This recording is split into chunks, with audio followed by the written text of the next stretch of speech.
Eh bien, bonjour à toutes et à tous. Nous revoici pour aujourd'hui une session. Alors, vous nous suivez probablement en direct sur Twitch et on vous le communiquera après. Vous allez pouvoir avoir le replay aussi après sur YouTube. J'espère que tout va bien, que vous nous voyez bien, que vous nous entendez bien. Aujourd'hui, on va avoir un sujet autour de l'IAM d'OVH. Je vais tout de suite vous présenter notre invité du jour. Je vois qu'il y a déjà du monde qui se connecte. Donc la règle, vous la connaissez pour ceux qui sont déjà passés. Posez vos questions dans le chat et puis je transmettrai à Sébastien, on vous répondra. Si on ne sait pas, on vous dira qu'on ne sait pas, mais ça va bien se passer. Donc je suis Thierry. Pour ceux qui ne me connaissent pas, je fais partie de l'équipe Developer Relations d'OVH Cloud. Et j'ai la chance et le plaisir et l'honneur aujourd'hui d'accueillir Sébastien. Je te laisse te présenter rapidement. Eh bien, bonjour à toutes, bonjour à tous. Moi, du coup, c'est Sébastien. Donc, je travaille chez OVH Cloud maintenant depuis 2 ans dans l'équipe IAM. Alors, IAM, pour rappel, on vous a déjà présenté ça dans des lives précédents, c'est un acronyme pour Identity and Access Management. Donc, globalement, c'est toutes les fonctions qui vont permettre de gérer les identités et les accès au sein de votre compte OVH Cloud. Alors, tout à fait. D'ailleurs, je pense que pendant le déroulé, là, on va vous donner peut-être les liens des anciens replays. Sinon, de toute façon, c'est sur la chaîne d'OVH sur YouTube. On va trouver le premier avec Guillaume qui nous avait fait l'introduction lors de l'arrivée de la bêta.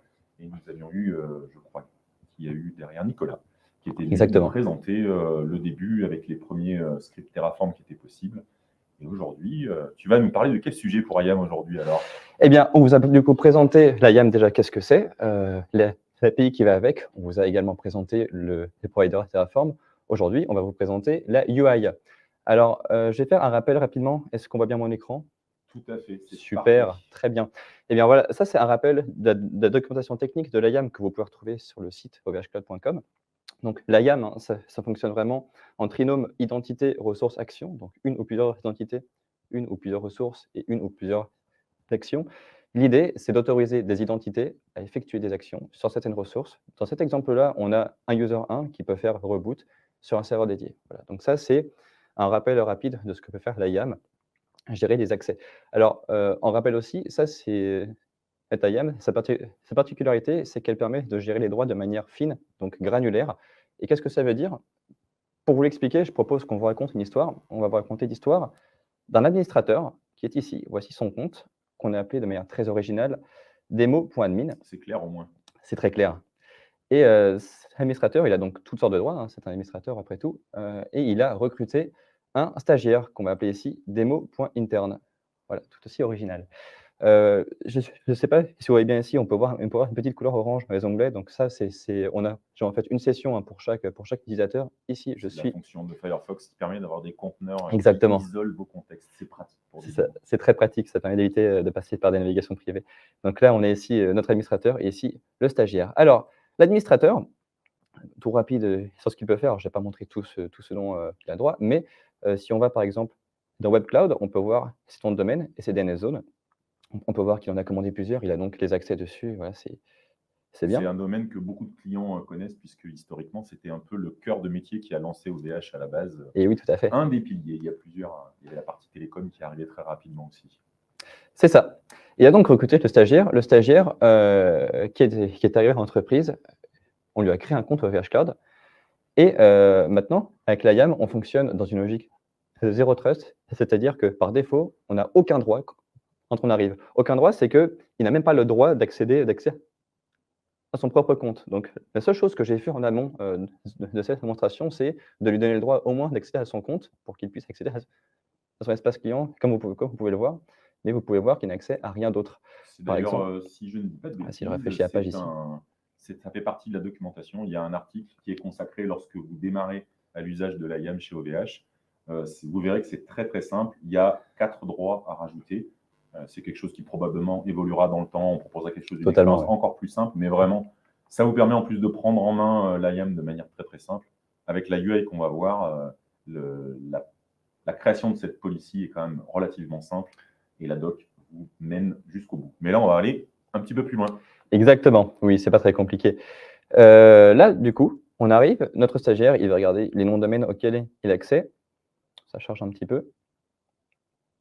Je vais recharger toute la page Donc, peut-être. notre admin, il avait l'intégralité des domaines. C'est ça. Exactement. Lui, il n'a rien du tout. On peut voir qu'il n'a accès à rien. C'est normal, hein. Comme on l'a dit, il a juste accès à son compte. Il a droit à rien. L'administrateur, il lui a dit: «OK, toi, je t'ai recruté pour que tu puisses gérer les noms de domaine, hein, pour que tu puisses faire des actions dessus», admettons.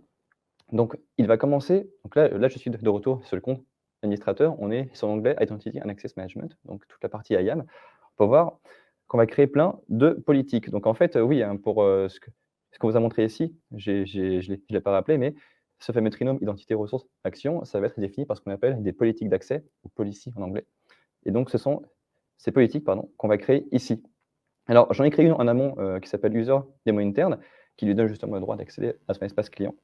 Et ici, on peut voir que l'identité est liée puisqu'on a le démo interne ici. Donc en fait, voilà, on a déjà, dit que cette politique d'accès donne le droit à cet utilisateur. C'est la façon de lier ce qu'on vous a montré dans le schéma précédent. On a cette policy, eh bien, on a certes défini les ressources, mais on la lie à un utilisateur ou à un groupe pour affecter les droits en question à ce groupe ou à cet utilisateur. Tout à fait. Donc on arrive ici, dans cette fameuse politique, on peut voir le fameux droit au VH Cloud Cluster Account pour accéder au compte. Nous, on a dit qu'on l'a recruté que l'administrateur l'a recruté pour gérer les noms de domaine et les DNS zones. Donc pour commencer, on va déjà dire quel type de produit nous intéresse. Eh bien, je viens de le dire, hein, domain name, DNS zone. Ça, c'est pratique parce que du coup, ça permet d'alimenter cette petite barre de ressources ici. On va pouvoir voir directement toutes les DNS zones et tous les noms de domaine auxquels l'administrateur a le droit et dont il a le droit de donner des droits à quelqu'un d'autre. Voilà, la liste s'enrichira au fur et à mesure que vous rajoutez des product types. On va rajouter tout ce qui est possible de voir sur ce compte en question. Exactement. Donc là, on va lui donner un DNS zone ici. On va lui donner le nom de domaine qui va avec, tant qu'à faire. Voilà. Donc là, maintenant, on a dit que l'utilisateur aura le droit d'effectuer des actions sur ces ressources-là. Alors, quelles actions? Les actions, elles sont apparues ici. Comme on a dit avant, quand on s'intéressait aux DNS zones dans le domaine, on peut voir les actions ici. Donc, 4 catégories, hein, delete, edit, operate et read. Très pratique, les catégories. Très pratique parce que sinon, si on déroule tout, vous voyez qu'il y en a quand même pas mal. C'est bien d'être granulaire, mais c'est bien de pouvoir regrouper un petit peu parfois. Exactement. Donc, en fait, on va faire les deux. On va vous montrer le côté pratique et on va être un peu plus granulaire après. Déjà, on va lui dire, dans un premier temps, on lui donne le droit à lecture partout. Donc, read ici et ici. Toute cette liste de droits, vous allez pouvoir la retrouver à la fois côté documentation. Et on vous l'a montré dans les lives précédents. On a ce qu'on appelle l'API console qui va vous permettre d'explorer un petit peu les API qui existent. Et ça, c'est en fait l'intégralité de tous ces endpoints qui vont être disponibles sous forme de droits, puisque la granularité vient du fait que les produits OVH s'articulent autour de cette API et les droits de IAM sont en partie basés sur toutes ces petites possibilités que vous avez. Donc, je ne dirais pas qu'il y a la doc intégrale dans la documentation, mais en tout cas, il y a un moyen facile d'avoir l'ensemble de ces droits. Exactement. Merci pour ça, pour cette précision. Mettons à jour la politique. Elle a été mise à jour. Donc maintenant, si on regarde ici, on peut voir qu'il y a 36 actions concernées. Donc maintenant, si on rafraîchit la page, là, on est à nouveau de retour sur le compte du stagiaire. Et on a un premier gagnant dans le chat. Nous avons déjà une blague sur Je danse le IAM. Je vous remercie d'être très en forme cet après-midi. Mon écran vient de se verrouiller, pardon. Alors, je veux bien que la page se rafraîchisse. Voilà. Je danse le IAM. On déroule et on peut voir maintenant que le nom de domaine DNS Zone est apparu ici. Donc voilà, il avait droit à rien. On lui a donné le droit à lecture. Il a donc le droit en lecture. Clic. Il a tout. Donc là, on est encore sur le compte du stagiaire. Donc voilà, on peut voir vraiment tous les records ici. Super. Eh bien, le stagiaire, il se dit cool, moi, on m'a embauché pour faire ça, pour gérer les records DNS. Ajoutons une entrée ici. Donc, il va ajouter une entrée, disons une entrée texte, par exemple. Il est plein d'entrain. Il vient d'arriver dans son stage. Voilà. Il dit, maintenant que j'ai vu plein de choses, je vais en créer. Exactement. Regardez, je vais rajouter un champ texte que je vais appeler test dans www. Ça va être trop bien. C'est une révolution. Exactement. Il clique, il fait confirmer. Ah, et là, il y a une erreur. Donc là, pour le coup, il va râler un peu. Lisons un peu l'erreur. User not granted for this request. Très simple, en fait, ça veut simplement dire que l'utilisateur n'a pas le droit d'effectuer cette requête. C'est normal, en fait. Hein. Il a essayé de créer un record alors qu'il a des droits qu'en lecture. Ils ne sont pas compatibles. il a besoin des droits pour effectuer ça. Donc, Il retourne voir son responsable Il de re- stage, notre fameux administrateur. il arrive, le maître stage est là, il lui dit: «Ah oui, pardon, je vais effectivement de te donner les droits en écriture». Ce qu'on va faire, c'est que là, ce qui nous intéresse à nous, ce sont les DNS zones. Parce que là, comme on s'intéresse à la création, on va regarder du côté de Operate. Alors là, il va quand même pas tout donner d'un coup, hein, et c'est là que ça nous intéressait d'être granulaire. Lui, il dit: «OK, je veux que tu puisses créer». Donc on va arriver ici dans le droit qui s'appelle DNS Zone API OVH Record Create. En tant qu'à faire, il se dit: «Tiens, je vais quand même lui donner le droit, de supprimer et d'éditer, les records». Et un petit droit refresh, ça sera un droit qui permet de rafraîchir automatiquement quand on a modifié les Comme ça, records. elle va pouvoir travailler dans de bonnes conditions. Voilà. La politique est mise à jour. Le stagiaire retourne à son poste de travail et là, il se dit: «Yes, je vais enfin pouvoir créer, mon record texte». Là, il tient. Et il y tient, hein. Il C'est le veut son important. test. C'est Il le important. veut. Confirmer. Et là, on peut voir un message vert, c'est déjà meilleur signe. Et si on regarde ici, on peut voir que le champ a été mis à jour. Donc voilà, ça déjà, c'est une démonstration, d'un stagiaire qui n'avait aucun droit, zéro trust. On lui a donné les droits en lecture sur un produit OVH Cloud via son espace client. Il a pu y accéder, on a pu voir les limitations, de ce qu'il peut faire et de ce qu'il ne peut pas faire via ses droits. Et on a pu voir qu'on a pu lui donner des droits de manière très fine. Là, il ne peut faire que ce que son maître de stage lui va demander de faire. Alors là, évidemment, depuis tout à l'heure, je suis sur l'exemple, un stagiaire, hein, ça va souvent être un nouvel employé. Voilà, donc au moins, on est sûr que chaque personne fasse exactement ce qu'on veut, ni plus ni moins. Et donc là, Avec le donc, grand intérêt, puisque là, c'est ce que tu nous as montré dès le début, c'est que les droits dont on est en train de parler sont en fait sur un groupe. Et donc, on peut imaginer que, alors on a dit c'est le groupe des stagiaires, mais ça peut être le groupe des nouveaux employés. Donc, on peut imaginer ce découpage et au fur et à mesure, on rajoute les personnes dans le bon groupe et les droits correspondants, oui, dans la réalité d'une entreprise, c'est plus ce qui va se passer. exactement, tout à fait, tout à fait. On peut même gérer ça par des groupes de permission. Donc voilà, tout c'est granulaire et c'est pratique. Alors là, on vous a montré tout ce qu'on peut faire, à peu près ce qu'on peut faire via l'espace client.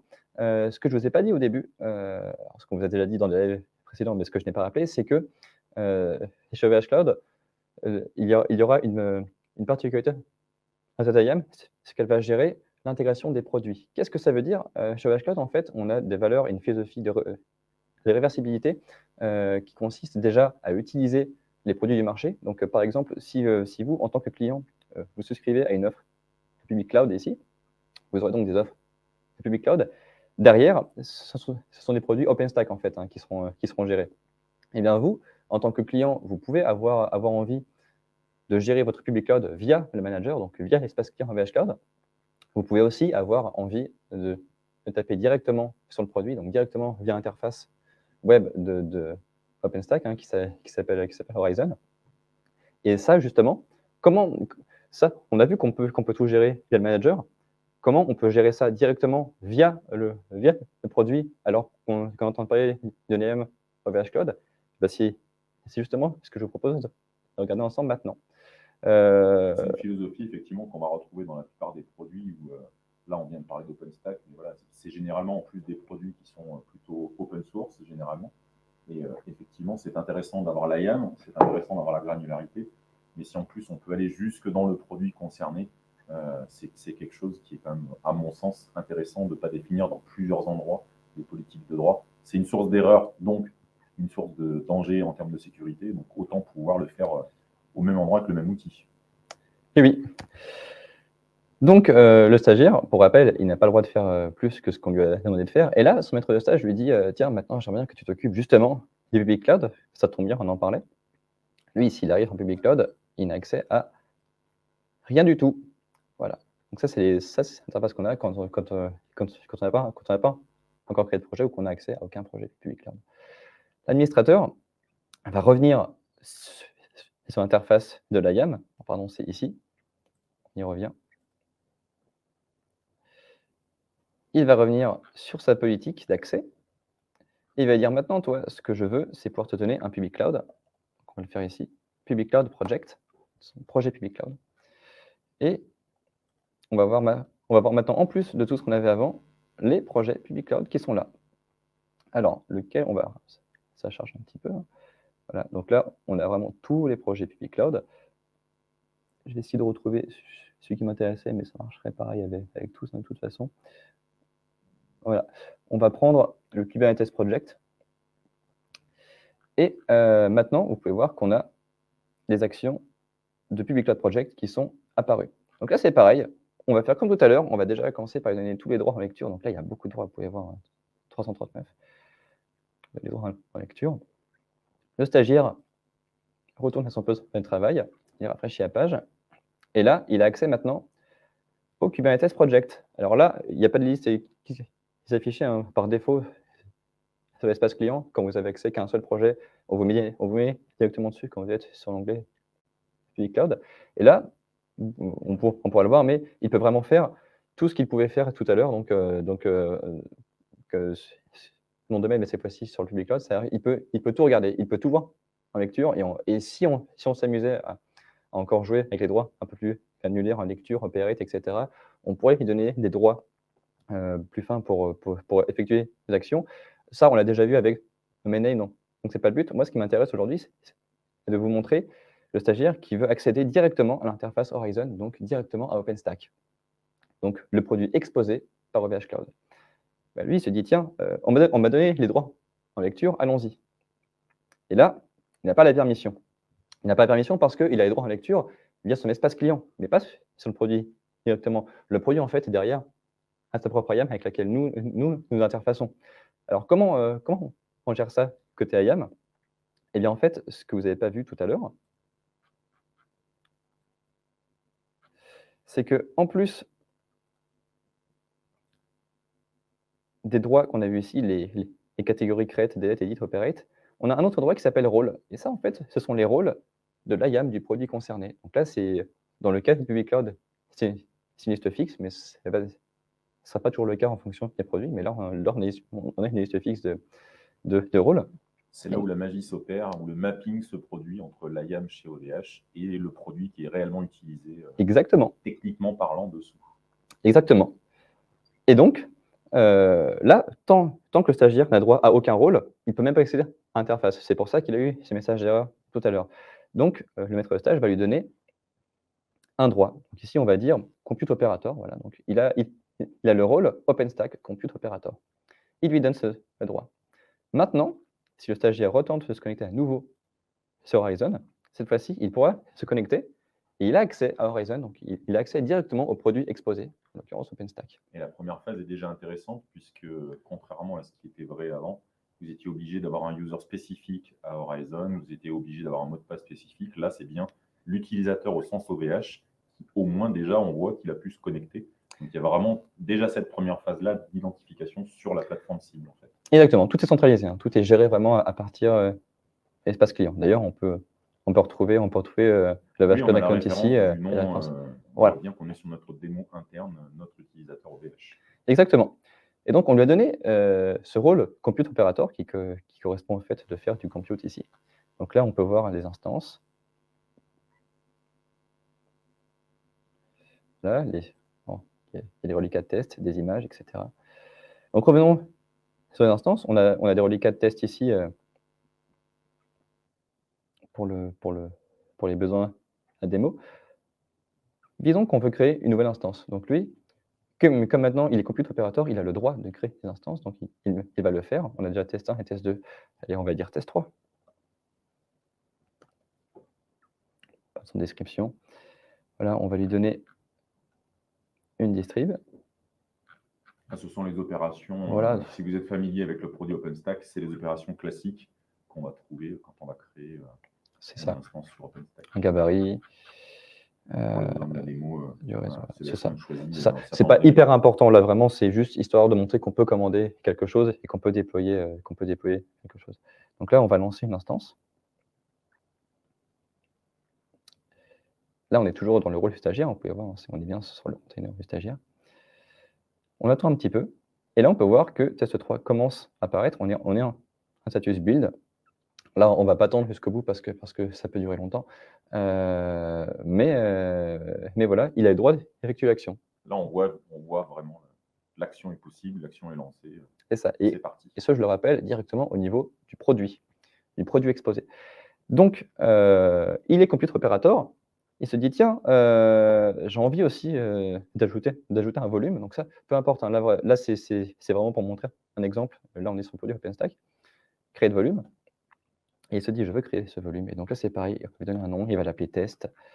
Heu, il va cliquer directement sur créer de volume, il ne se préoccupe pas beaucoup de choses et là, erreur, unable to create volume details, on clique et là, on peut voir policy doesn't allow volume create to be performed. Donc là, le message est très clair. La politique d'accès ne donne pas le droit à cet utilisateur de créer un volume. Là, oui, on lui a donné le droit. Là, je vais revenir côté administrateur, côté IAM. Pas d'erreur, on ne lui a pas transmis plus de droits Exactement. que ce qu'on a vraiment défini de notre côté. En fait. On s'est vraiment restreint sur ce droit précis. Il est compute operator, il n'est pas volume operator. Si on lui met le droit volume operator, il pourra le faire. Donc voilà, c'est vraiment ça qu'on voulait vous montrer aujourd'hui, que via l'interface et via ces simples cases à cocher et ces quelques champs à remplir, on peut donner des droits de manière très fine, très granulaire sur tous les utilisateurs d'un compte OVH, que ce droit fonctionne, que l'utilisateur n'a pas le droit de faire plus que ce qui est censé faire, et que tout ça fonctionne et est adapté aux produits intégrés directement par OVH Cloud. Très bien, merveilleux. Merci, merci Sébastien. N'hésitez pas, je fais un petit tour là dans le chat s'il y a des questions, c'est le moment, n'hésitez pas. C'est vrai que là, si on récapitule tout ce qu'on a vu, bon, on avait donc Guillaume pour la première phase, c'était vraiment la découverte du produit, la bêta. Rappelez-vous, là aujourd'hui, on n'a pas montré l'API console, mais c'était tout ce qui était disponible initialement, c'est-à-dire vous avez des endpoints chez OVH, vous vous authentifiez, vous avez un certain nombre de endpoints et de méthodes pour faire les opérations de création des utilisateurs, des ressources. Merci, parfait, c'est le schéma parfait pour l'API. Nous permettait de manipuler donc tous ces éléments et d'assembler des policies. La session suivante, on avait vu qu'il y avait aussi une brique côté provider Terraform qui permettait déjà de manipuler toutes ces ressources. Donc, c'était l'étape suivante. C'est vrai qu'après, le côté UI, c'est peut-être pas toujours ce que les administrateurs système et autres ont l'habitude d'utiliser, mais il faut reconnaître que sur la partie IAM, il y a quand même une facilité, comme on le voit là, si on a besoin de lister les 339 droits de lecture qu'on a mis tout à l'heure, c'est quand même plus sympa d'avoir un outil un peu visuel malgré tout, mais ça n'empêche pas que derrière, nous avons toujours l'API qui est présente, donc c'est automatisable, c'est reproductible. S'il y a des actions de ce type-là que vous avez besoin, je ne sais pas, vous avez une CI qui a des besoins spécifiques, ça peut se passer par ce biais-là. Donc on garde les deux côtés, mais ouais, je pense que c'est important malgré tout d'avoir quand même une UI par-dessus tout ça. Il y a quand même une question, mais je pense que j'ai effectivement commencé à répondre. J'ai répondu sur la première partie, oui, effectivement, c'est des ressources qu'on peut manipuler côté Terraform. Et a priori, il est possible aussi de manipuler ces ressources. De toute façon, dès qu'elles sont dans l'API, on a un espèce de 1 pour 1 après derrière, le temps que ça se propage dans les différents outils. On a aussi le côté Pulumi qui permet aussi de manipuler toutes les infras que vous pouvez utiliser habituellement chez OVH. Donc voilà. Voilà, ça me semble la liste totale. Voilà. Je te transmets les remerciements. Merci beaucoup, c'était très clair. Merci à tous d'avoir assisté à cette session. Voilà. Et ben, je te remercie en tout cas, Sébastien. Merci à toi, Thierry. Je pense qu'il y aura d'autres lives ou d'autres vidéos. N'hésitez pas à suivre la documentation. Il y a des exemples. On essaie de faire en sorte qu'il y ait aussi des tutoriels en plus de la partie purement documentation du produit. Il est probable, pour ceux qui préfèrent ce genre de formule, qu'on essaie de faire des petites vidéos plus courtes que le format d'aujourd'hui, qui permet d'échanger avec vous si vous avez des questions. Et moi, ça me permet de rencontrer physiquement Sébastien. Je suis toujours ravi qu'on ait les membres de nos différentes équipes qui viennent avec nous sur les différents Twitch. Maintenant, en parlant de se rencontrer, pour celles et ceux qui le souhaitent, sachez que la semaine prochaine, si je ne dis pas de bêtises, c'est mardi 28, nous avons le Summit d'OVH qui aura lieu à la Maison de la Mutualité à partir de midi, si je ne dis pas de bêtises encore une fois. Et ça dure relativement tard puisqu'il y a tout un tas de présentations, d'annonces qui vont avoir lieu tout au long de la journée. Et puis ça se termine avec un meet and greet à la fin de la journée où on peut discuter un peu plus librement. Si vous avez l'occasion, si vous êtes sur Paris et que vous souhaitez y aller, vous trouverez toutes les informations sur le lien qui vient de passer. Et n'hésitez pas à venir nous faire un petit coucou. On sera, en tout cas pour ma part, pour Stéphane, que je remercie au passage, qui a assuré aujourd'hui la régie. Il y a toujours un nom caché dans l'ombre. Nous serons là au Summit et on pourra échanger si vous souhaitez échanger sur ces sujets. Je vois qu'il n'y a pas d'autres questions. C'est parfait. C'était très clair du coup. Voilà, c'était très très clair. Je suis ravi que ça se soit aussi bien passé. Et nous allons vous laisser profiter de votre fin de journée. Et je vous dis à très bientôt.